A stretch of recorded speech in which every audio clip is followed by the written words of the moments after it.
За манай нөгөө road map маань гарцсан байгаа л да. Road map буюу одоо юу гэх юм түүхийн ирээдүйд бид юу хийх вэ гэдэг онцгой гаргаад явцсан байгаа. Бид бол ер нь бол 3 зүйлийг хийн. За нэгт бол local care буюу нөгөө CEO meeting одоо эмнэлгийн CEO meeting төвөдөө байгуулсан те. Уушаа бид нэгийг байгуулчихсан. Манай дээр нэгийг байгуулсан байгаа ч гэсэн 6 танаа салбарын франчайзингийг авъя гэд санал ирсэн. Бид нөгөө care гэ центр яаж байгаа учраас хоош нь тавьчихсан байж байгаа гэсэн. За бид Улаанбаатар хотын хэмжээнд 25 он гэхэд бол 100 салбар байгуулна. 26 онд 200. Тэгэхээр тэр хүртэл одоо ингээл нэгээл явж гэнэ гэсэн үг л дээ. Тэгвэл бид ингээд CU митийн одоо бэлэн одоо мундаг төслийг шууд Монгол руу импорт хийгээг байхгүй те. Тийм учраас Монгол залуучууд бид өөрсдөө хийж чад. Дээрэс нь эмнэлэг гэдэг чинь өөрөө маш өрмөц сегмент.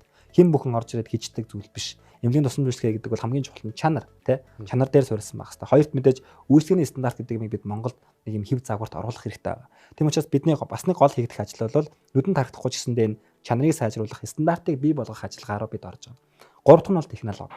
Технологи бол бид нар түрүү хэлсэнтэй блокчейн технологи болон уламж технологи хоёрын хоорондын интеграцийн ажлыг бид явж байгаа. Жишээлх юм бол манай токен өөрөө Binance Smart Chain дээр гарч байгаа. Тэгээ ягаад бид Binance Smart Chain-ыг сонгосон гэхээр харьцангуй хурдтай, дээрэс нь одоо хэвлэл нэвтрүүлэхэд амар хялбар, дээрэс нь тийм ээ gas fee буюу одоо юу гэх юм шимтгэл харьцангуй багатай энэ учраас Binance Smart Chain-ыг сонгоод явж байгаа. Тэгэхээр бид бол ойрын хугацаанд 24 он хүртэл энэ 3 зүйл дээр л төвлөрч ирнэ бол ажиллана гэсэн.